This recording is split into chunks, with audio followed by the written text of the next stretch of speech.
这样，这样。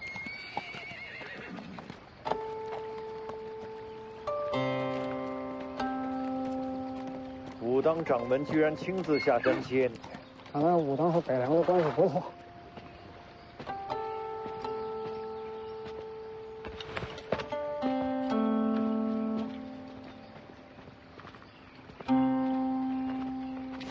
王重楼见过世子。黄毛呢？谁把他留下的？掌门师兄。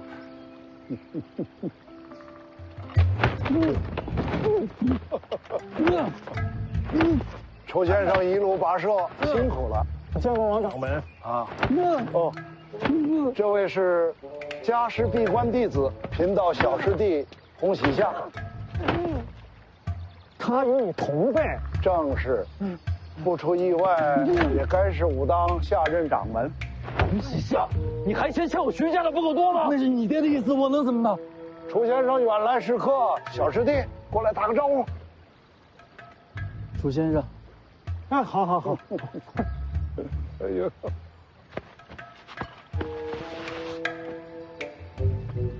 带我去见他。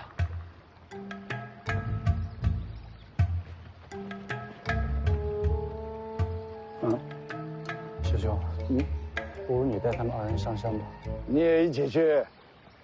我想再放会儿牛。不赶这一会儿。世子，楚先生请。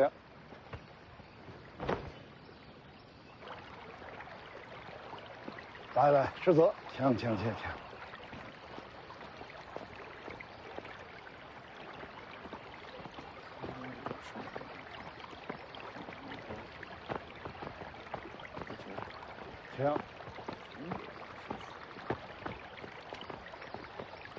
世子请。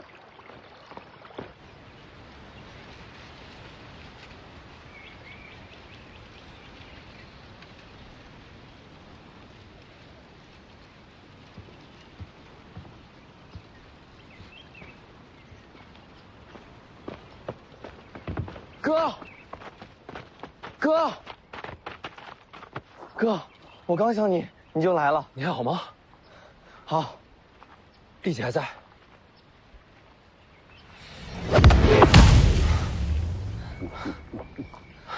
那就好，走，跟我回家。怎么了？爹说了，我不能回去。我说能回去，我说了算。可是爹说，如果我回去，会给哥哥带来麻烦。我不怕麻烦。世子莫要急躁，不如先让心静下来。你要拦我？世子的家事，贫道怎敢拦？我只是劝世子想清楚些。小王爷若是回了北凉，等着他的会是什么？我守着他，不会让他被人利用。你能寸步不离，守他一辈子吗？为何不能？世子难不成要用铁链子锁住小王爷？我知道世子与小王爷兄弟情深，可是世子想过没有？如果支持小王爷的人对世子动手呢？我接着。如果支持世子的人对小王爷动手呢？谁敢？权力之争，什么事做不出来？你这么带他回去，是把小王爷往绝路上推。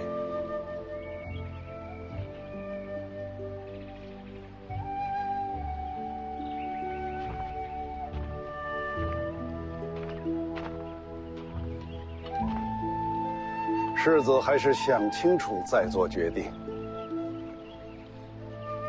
走，你带他去哪儿？我带小王爷逛逛武当。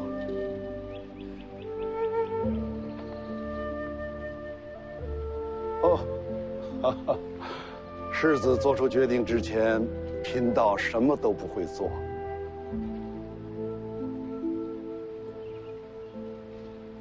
我不走，就住在这儿。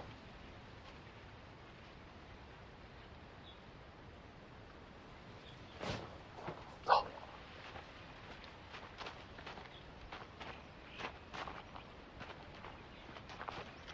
好些年没来武当了，我四处看看，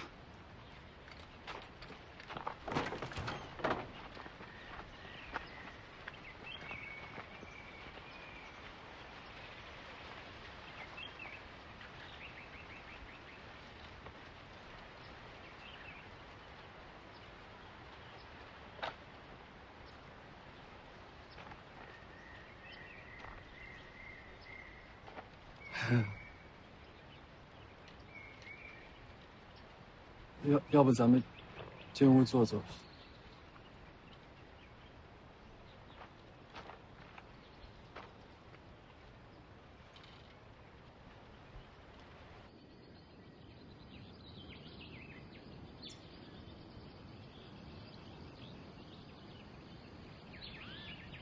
小王爷在想什么？是我惹我哥不高兴吗？不是你。但是为什么爹说我回家会害哥？是因为你哥心不够狠。那不好吗？其实很好，只是人间如玉，心软的人容易受伤啊。我可以保护他。哦，哎，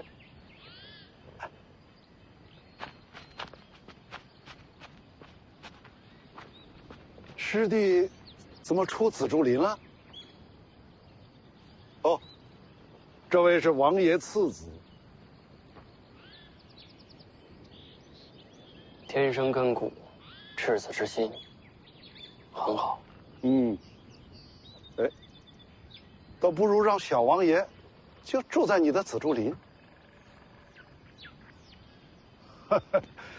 从本心讲，整个武当山里最像小王爷的，就是师弟你了。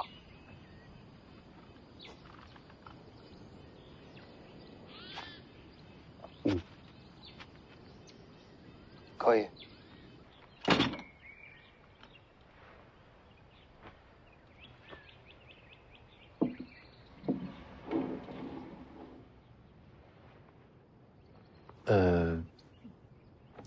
其实我大概都听明白了。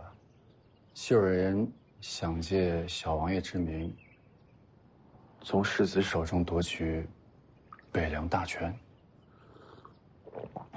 其实我没打算要。那就让给他们。黄马儿本心通明，不谙世事。我要是把北凉让给他，那些支持他上位的人，总有一天会夺他性命。那其实这个结果跟王爷所说的一样，只有2个选择：要不让小王爷不要再回北凉，要么就杀尽军中那些野心狂徒。我必须得做一个决定。可是想借小王爷身份搅乱局面的人到底是谁？藏得太深，徐骁都没找到。那不就简单了？小王爷现在回不了北凉，那就让他暂时待在武当呗。世子若是想念，随时可以来看他。问题就出在这儿，你们武当守得住他吗？这么大一个门派，守不住一个人？你要想明白一个道理，那些支持黄马儿上位的，未必是北凉军。那会是什么人？最希望北凉分崩离析的是谁？离燕皇室。皇室眼中，黄马儿就是打破平衡的利器。武当不过是个江湖门派，挡得住皇权吗？这个放心了，皇室还能赶到武当来抢人不成？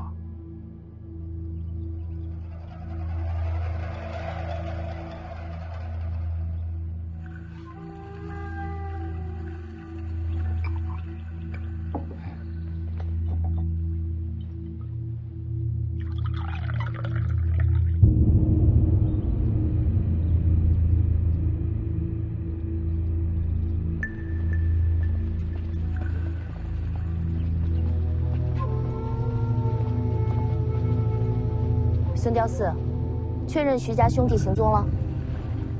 回公主殿下，徐凤年和徐龙象皆已离开灵州，先后奔武当而去。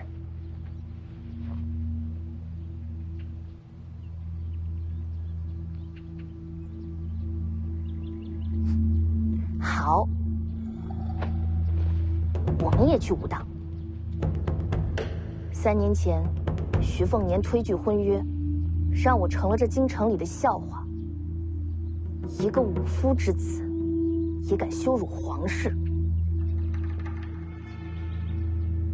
这3年的屈辱，就在武当还给他的。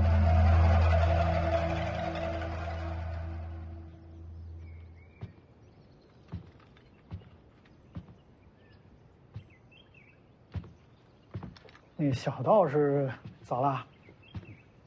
怕我打他，溜了。那你弟弟的事怎么办？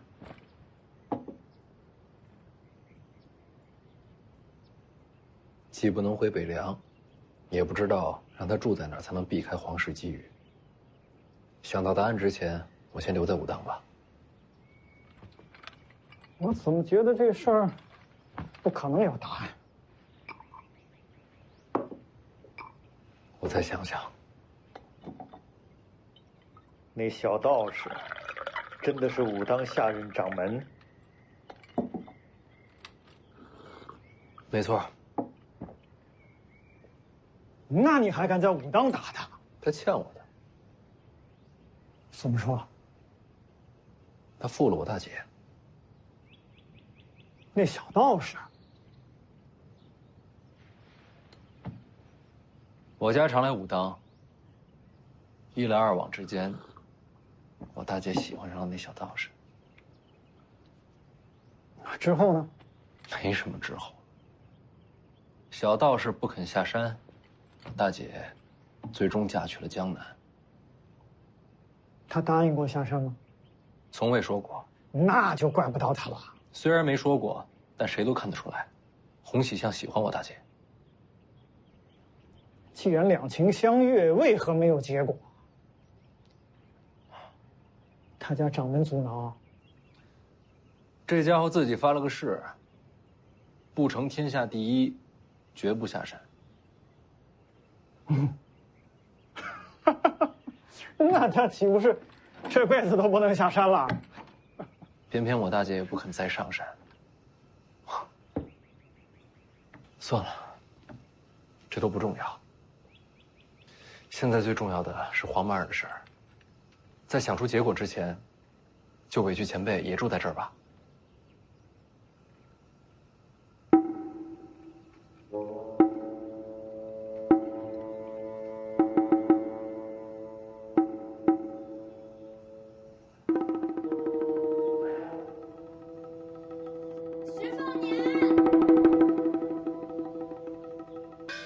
小泥人儿，我耳鸣了。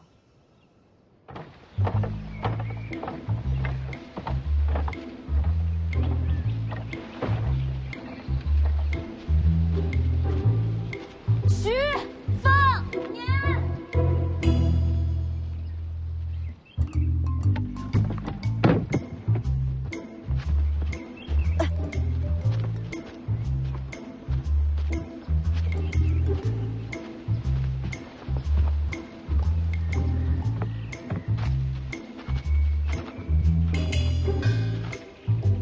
还真是你，你怎么来了？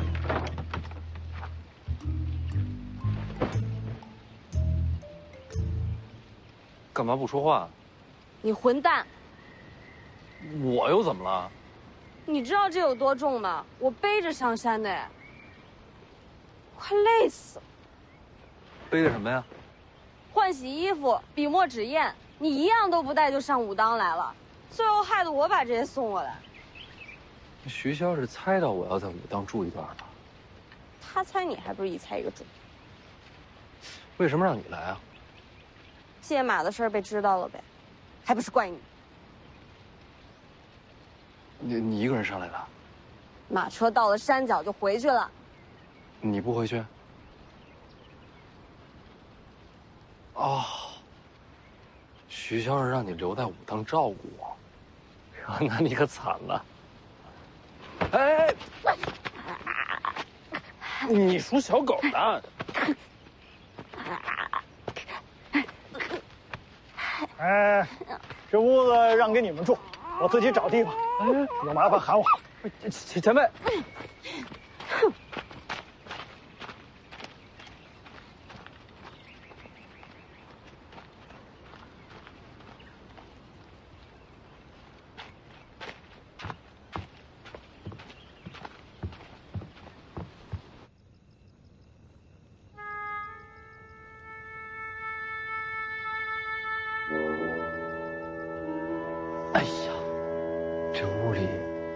在是摆不下第二张床。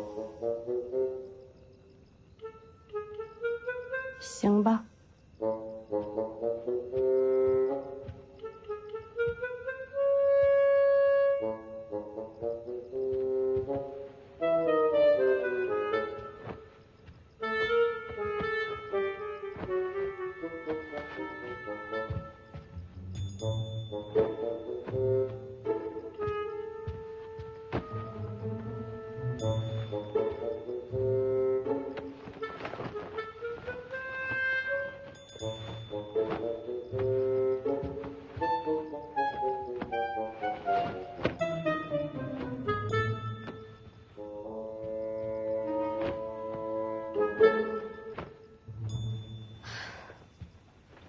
睡吧。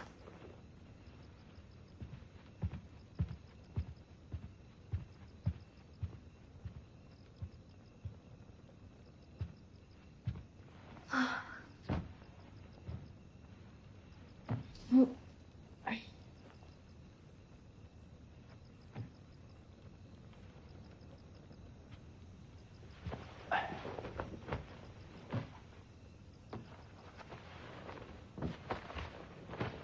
舒服呀！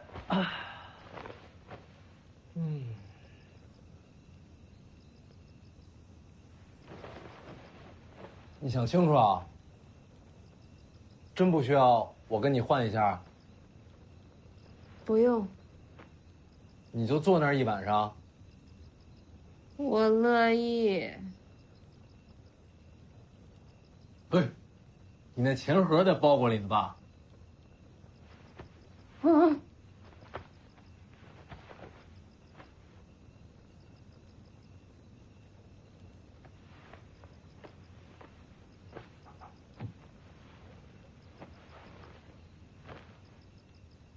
舒服呀！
这酱瓜不错啊。他就在那儿睡了一宿。估计是累坏了。你也不把他扶到床上去。这丫头身世惨，那不是更需要照顾吗？她才不需要被照顾、被可怜。这丫头啊，骄傲着呢。可是他为什么睡觉不抵着墙呢？那包裹重，她这一路背上来，肩上背上，怕都是破了皮，靠着会疼。你是怎么知道的？我家丫头，我不知道，谁知道？我真是搞不懂你们。醒了，来吃早饭。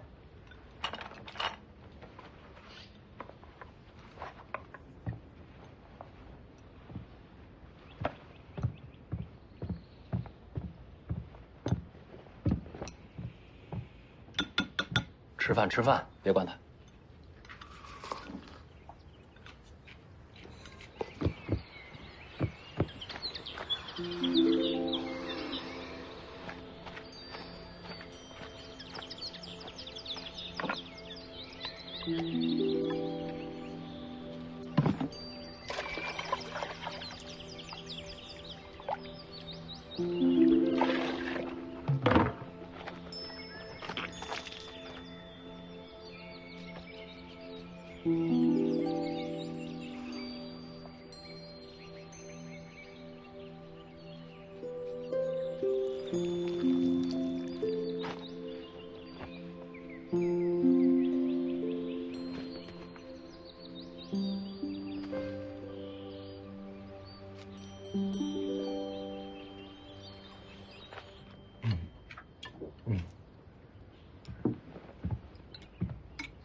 怎么了？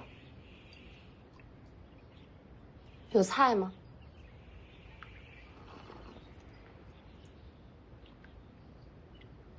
要是不够，我可以再去拿。活的。菜还有活的。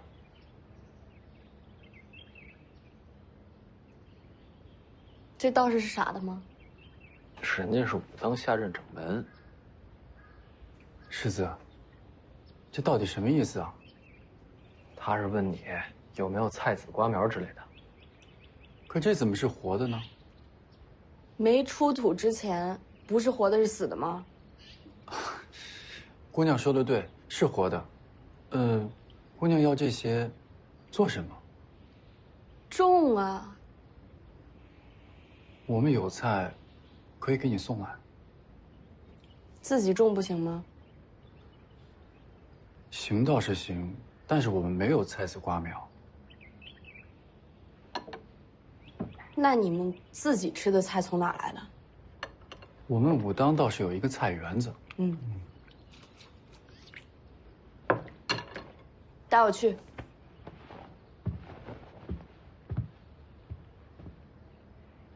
走啊！你别看我，我可管不了。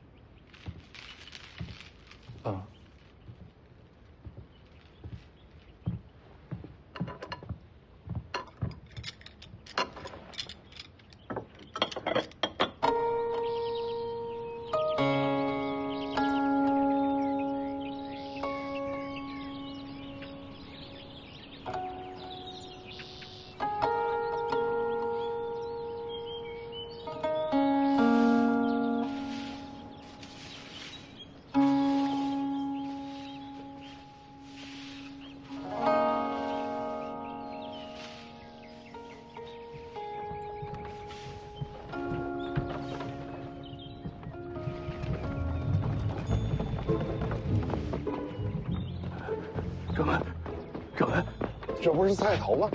大事不妙了，馆里遭贼了！菜园子里的菜被偷走了许多，得彻查呀。谁会偷菜啊？哦，该不是山中狸鼠闹灾？那是那铁锹挖的呀。也许是狐狸成了精了，日后多加小心就是了。啊，去吧。啊。怎么了？狐狸吃肉的，它不吃菜呀。夫玄道者，得之乎内，守之者外，用之者神，忘之者气。此中要言，你可要自己参透，不要事事都问掌门。用之者神，忘之者气。用之者神，忘之者气。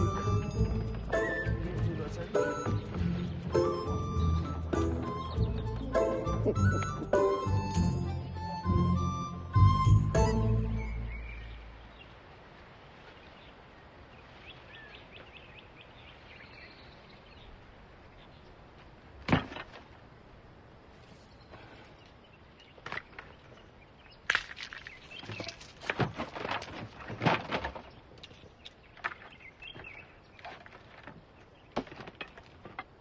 叫你姑娘，你偷菜这件事情，千万不能让掌门师兄知道。我让你带的路，菜也是我挖的，让他找我，跟你没关系。还是守密为好。你怕他？他打你？掌门师兄，他不打我。那你怕他做什么？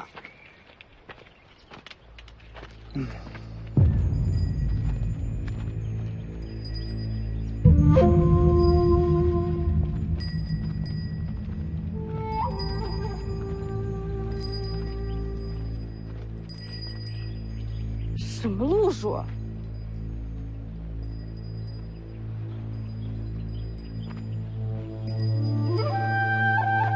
红岭3天正法，龙虎山。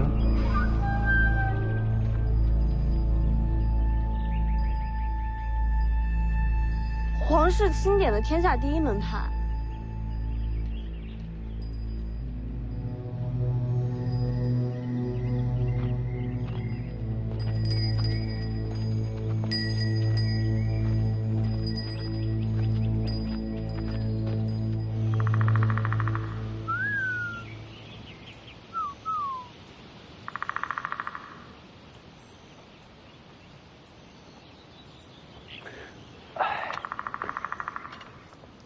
其实待在武当也挺好的，不像留在北凉，整天都要提心吊胆，揣摩人心。就是吃饭全是素的，这受不了。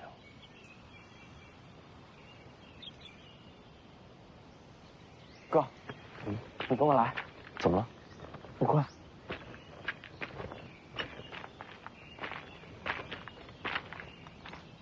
哥，这边。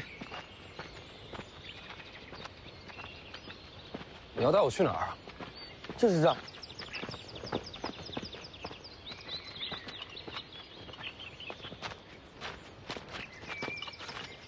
你就住这儿啊？对啊，里面有个小木屋。哥，你等我一下。哎。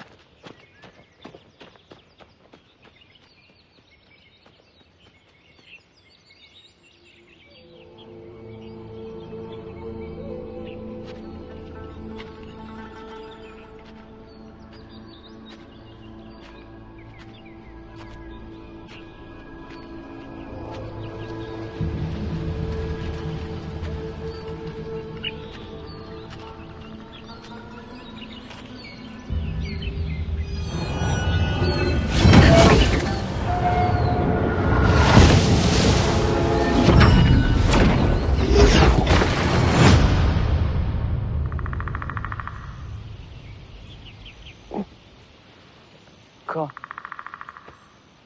你醒了？我怎么又睡在这儿了？你不是睡，你是晕了。为什么会晕？木剑道士把你打晕了。木剑道士？住在竹林里那个？嗯。他也是武当的？他没打你吧？没有，木剑道士受我心境，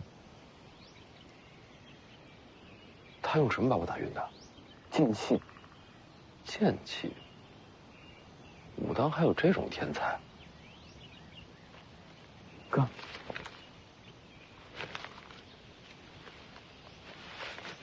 鸡腿儿，山鸡，哪儿来的？我在竹林里打的，用火烤了，专门留给哥吃。没让木剑道士瞧见吧？他看到了，没拦着你。我记得武当戒律挺严的呀，这什么道士啊？木剑道士人挺好的。你喜欢这儿？那要不咱们一直待在这儿？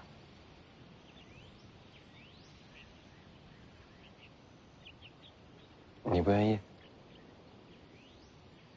哥是要走的。我去哪儿？哥要回家。爹说，家里不能没有你。大姐、二姐都不在，你也要走，我一个人回去有什么意思呀？那还算是个家吗？爹希望你帮他。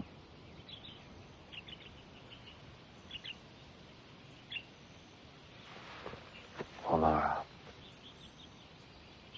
你知不知道徐骁送你来武当是为了什么？知道。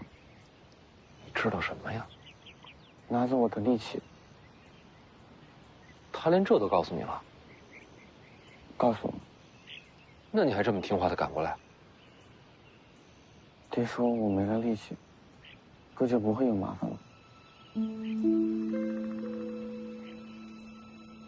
怎么那么傻呀？我傻没事，哥聪明就好。啊，吃肉哥。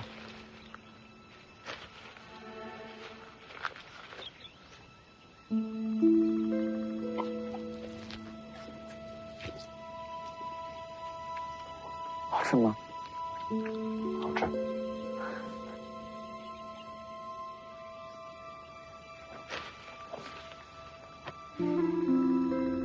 黄曼儿，哥不怕麻烦，我就守在这儿，谁也别想把你带走。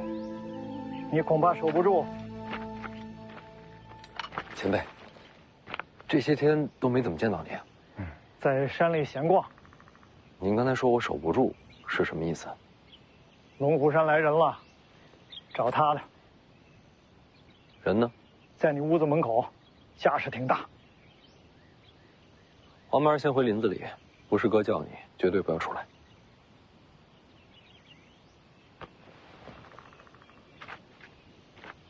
去吧。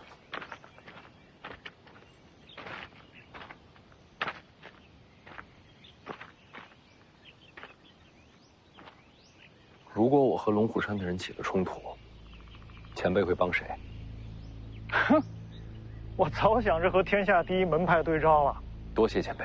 不用谢，只是别忘了啊，剑九皇只让我护你2个月，时限很快就到。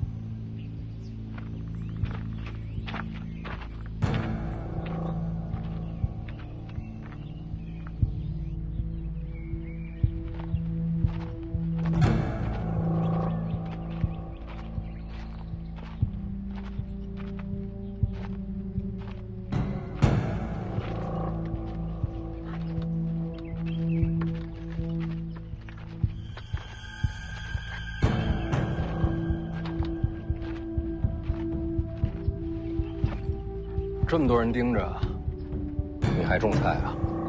又不是找我的。洪喜相呢？被王成龙拉走了。看来武当这是打算置身事外了。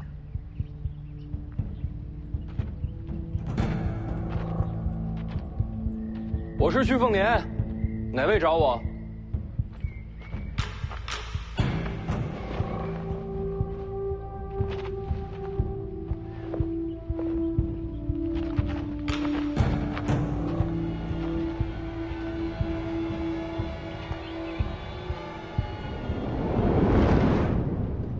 掌门，能确定是龙虎山的人吗？可别被招摇撞骗的人蒙过去了。我亲眼见了，来的是赵戏团。龙虎四天师里的赵熙团，正是。掌门，龙虎山如今如日中天，天师亲临武当，咱们可不能不管不顾啊！是啊，这想办法。小师弟，你说呢？我觉得咱们教派叫武当，也不代表整个武当山都是咱家的。咱不是占山为王，这么大座山，想逛就逛呗。啊，那毕竟是龙虎天师啊！对呀，什么龙虎天不天师了？反正都是来找徐东相的，跟咱们有什么关系？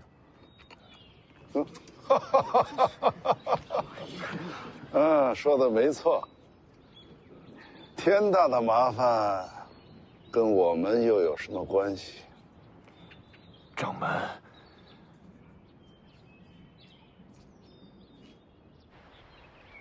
徐凤年，正是。徐龙相在哪儿啊？让他出来。贫道要带他回我龙虎山。敢问阁下是？龙虎赵熙团。赵熙团，竟是天师亲临啊！那怎么能站这儿呢？这岂不是怠慢了天师？天师，屋里聊。徐龙相在哪儿啊？我这就去找他。天师先进去喝杯热茶。好。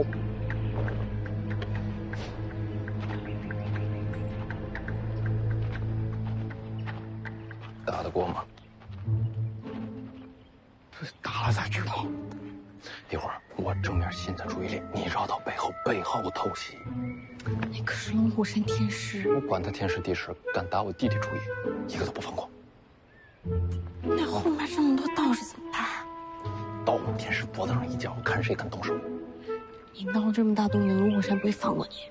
没事，就说武当掌门让我们干的。天大的麻烦，甩给武当接着，谁让这儿是武当山呢？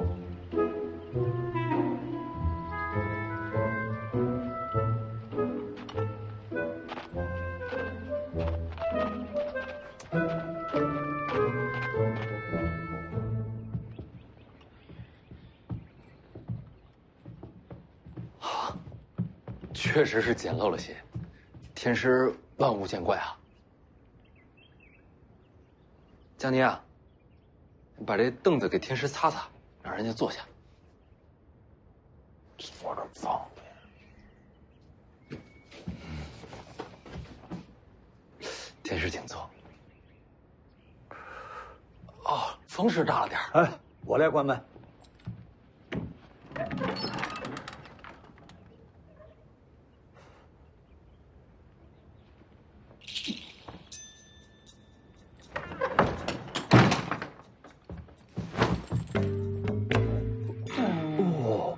不是说要喝茶吗？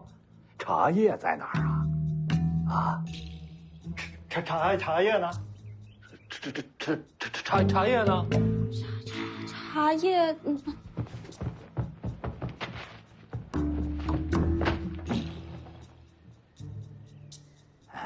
这有了茶叶了，水烧的怎么样啊？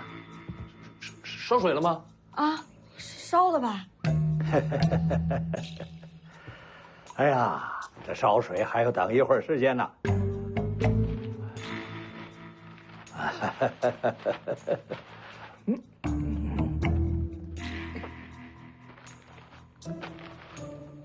哎，世子不必惊慌，也不要误会，贫道这次来的目的就是要带小王爷回龙虎山。那我就没误会。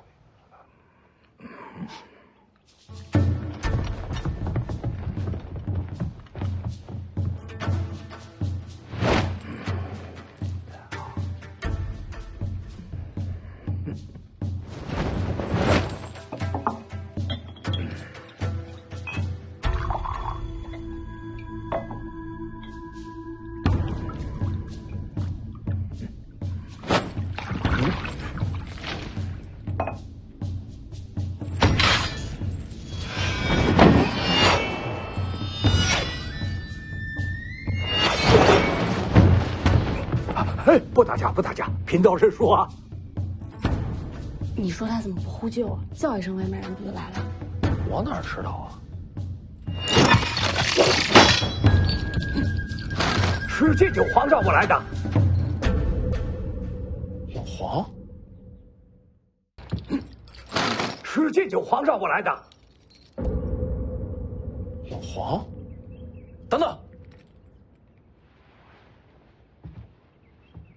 你是说，是老黄让你把黄满儿带去龙虎山？监酒皇知道世子为难，他离开了北凉，先来到了龙虎。世子应该知道，你弟弟现在可是奇货可居啊。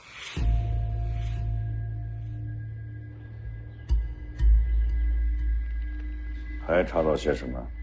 查出些支持小王爷上位的，没抓。和宁峨眉一样，都是被丢出来的饵。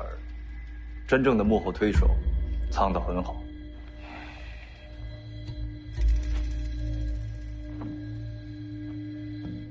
凤年还在武当，是，一直不肯下山。他会想明白的。皇室等北凉破绽，都快等疯了。但他们都知道，只要您还在一天，北凉就一定姓徐。人是会死的，所以小王爷才重要。您要是把北凉交给徐凤年，那皇室就可以借小王爷争权，北凉分崩离析。您要是把北凉交给小王爷，那正合了他们的意。黄满儿心智尚浅，怎么能斗得过皇室那些老奸巨猾的东西？所以呀，京城人都盯着小王爷。说句大话，如今天下，只有我龙虎山才能保小王爷无恙。龙虎山跟我们徐家可没什么交情。监九皇曾经跟贫道说，小王爷天生神力，根骨非凡。那又如何？世子知不知道，贫道为什么至今未收徒啊？那是因为我这一脉祖传心法，对传人要求严苛，必须是根骨精奇，方能传承衣钵。监九皇选我，那是因为我真心收徒啊，世子。确实如此，道统传承对门派来说重过生死啊。所以你会保护黄满儿？既为师徒，当然如此了。眼下京城和皇室都盯着我弟弟，龙虎山号称什么第一门派，真能挡得住皇权谕旨？这就是监九皇来龙虎做的交易。什么交易？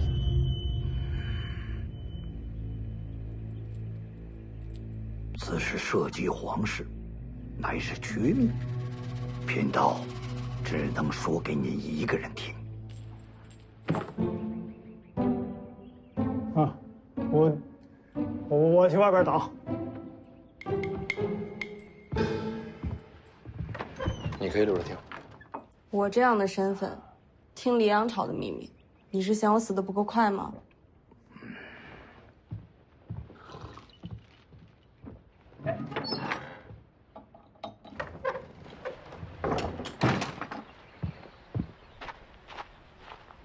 你怎么也出来了？怕死。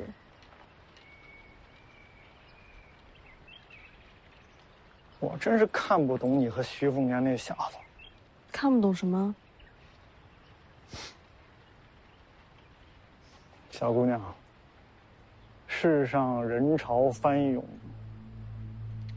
遇到一个人不容易啊。人跟人又没链子锁着，时光一冲就散了。多珍惜眼前，别像我，到这个年岁，就剩下遗憾了。没什么好珍惜的，我和他，结果早就注定了。什么结果啊？生和死。就剩我们俩了，说吧。世子觉得，这龙虎山为何能封为天下第一门派呀？投效的早。因为在龙虎藏着一个人，这个人也姓赵。那龙虎山天师一门不都姓赵吗？不是天师的赵，是皇室的赵。皇族？论辈分，他可是如今黎阳朝的老祖宗了。贵族藏匿在龙虎，这天下第一门派还能给谁呀？他为什么藏在龙虎？他在垂钓。什么？具体的你不用理解，你只需知道，此人求的是武道终极，人间至高。可是要想走通这条路，武帝城王仙芝是一道避不开的墙啊。龙虎山有个老家伙，一直想试探一下王仙芝的底细，但是他根本不敢出手。那知道我要去迎战，欢天喜地的要在旁边观战，这不就是买卖吗？老黄用自己做交易，正是。剑九皇挑战王仙芝，那人借此探王仙芝虚实，条件是龙虎护住小王爷。那皇室能善罢甘休吗？毕竟是皇族先辈开口了。再说，他人留在龙虎，皇室自然放心。再加上，贫道我要传承弟子，必会在暗中守住小王爷。这明里暗里，小王爷都是万无一失啊。世子，剑九皇曾经说过，他来龙虎就是为了世子闯出第3条路来。我这几天一直在想我们这游历3年遇到的事情。老黄是没用，但是也想能够帮到少爷。老黄啊，他跟王仙芝分出胜负没有？最新消息，他已经来到武帝城外，估计这决战结果很快就会传来。若有消息，贫道第一个告知世子。话都说尽了，贫道现在可以见小王爷一面了吧？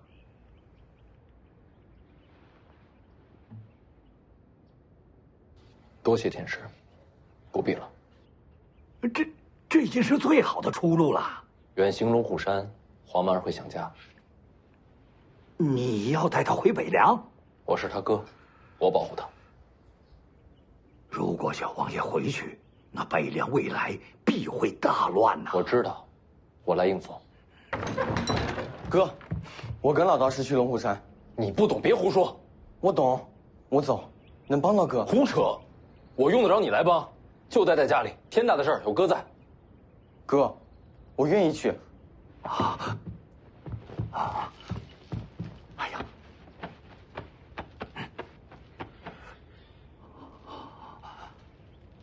想不到天下真有如此根骨，看来剑九皇没有骗贫道啊！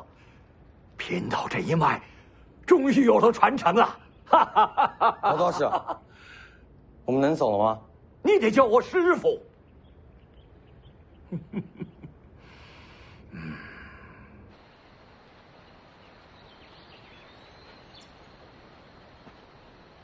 出个门带这么多人，我也不想啊。门派最新规矩，天师出门，必须是这规模。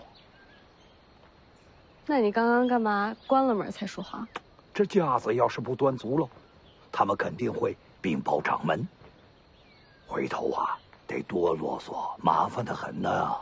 你们龙虎山规矩这么多？师子放心，贫道的庭院是在龙虎山的脚下，离门派很远。我那儿没什么规矩，绝不会委屈了我的徒儿的。不能打他，不能骂他，不能欺负他。我好不容易找到徒儿，我就算欺负自己也不会欺负他呀。哎呀，世子，你就放心吧，贫道那儿是山清水秀，冬暖夏凉啊。小王爷一定会喜欢的。山里还有珍禽异兽，他想抓就去抓；山上还有桃树和山楂树，他想吃就去摘呀。山楂树？对呀，山楂树多吗？多呀，很多的山楂树。怎么，徒儿你喜欢吃山楂？我哥爱吃。哥，等山楂熟了，我全部采了藏起来，留给你吃。好。等山楂熟了，我就去看你。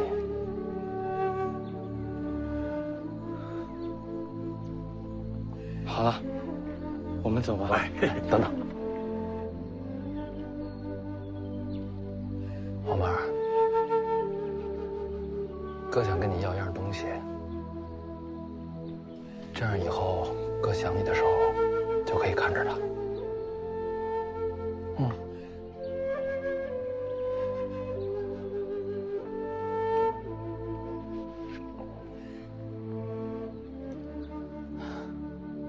好，哥，以后你要是想我了，就大声喊我，我一定能听见。哎呀，好了，世子，来，徒儿，咱们走。哎，等等，世子啊，有2句话，能不能麻烦你转告给王重楼啊？你说。哦，王掌门修炼的大黄庭声名遐迩，如此绝技，岂能蒙尘啊？龙虎山愿意上门切磋，求教大黄庭的风采，就这2句，烦请世子能够转告啊。这是要凭武力镇压武当。哎，门派之间嘛，都是这样。好了，徒儿，咱们走。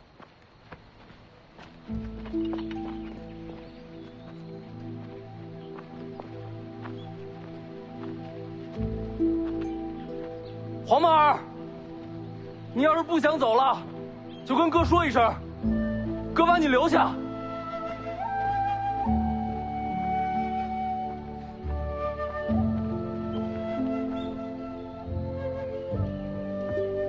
你知道怎么才能把他接回来吧？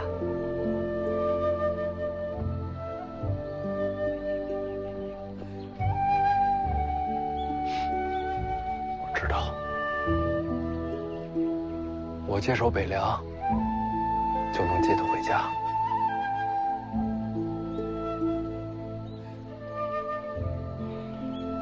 之前可一直说不想接手，把矛头都指向我，黄门那边就轻松了。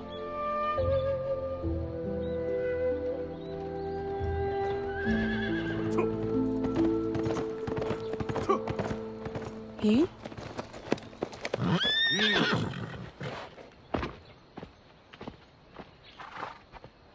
这是出什么大事了？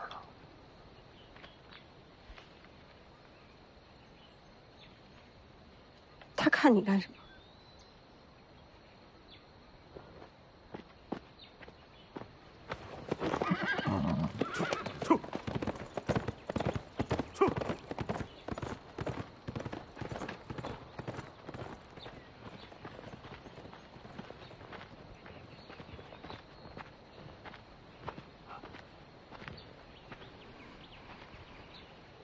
出什么事儿了？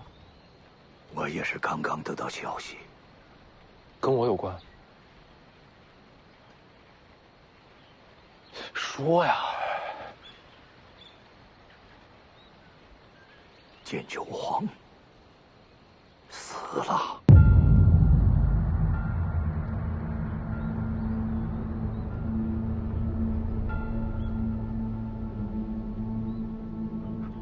给我。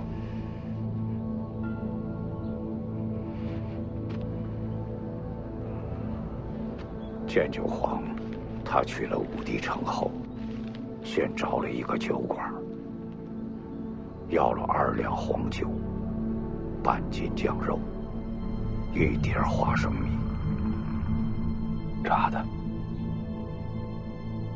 他不喜欢粗泡，不喜欢水煮，就喜欢吃沾盐的油炸花生。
王献之闻声而至，建九皇舞剑进出，8剑士轮番对敌，王献之始终是单手应对，一步未退。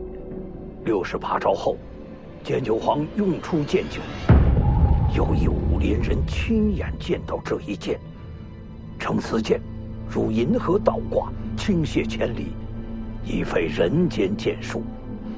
王献之终于动用双手，剑九挥去了王献之的袖袍，二人势均力敌，再战49招后，建九皇力竭身亡。老黄没输，他就是老了。王献之亲口承认，若不是建九皇力竭，这一战自己略处下风。建九皇气绝之前，王献之问了这一招剑九的名字。6千里，这一剑是我取的名字。剑九6千里。王献之感叹：此剑一出，天下再没有更高的剑招了。他的剑匣去哪儿了？留在了武帝城头。终了时，建九皇经脉俱断，盘坐城头，望着北方，死而不倒。还有人听见他直到死前一直在哼一首古怪的歌谣。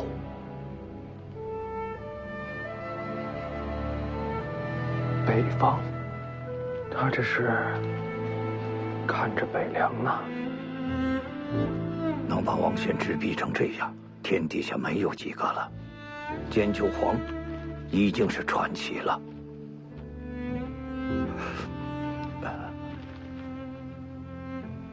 这封信能不能留给我？好吧，多谢。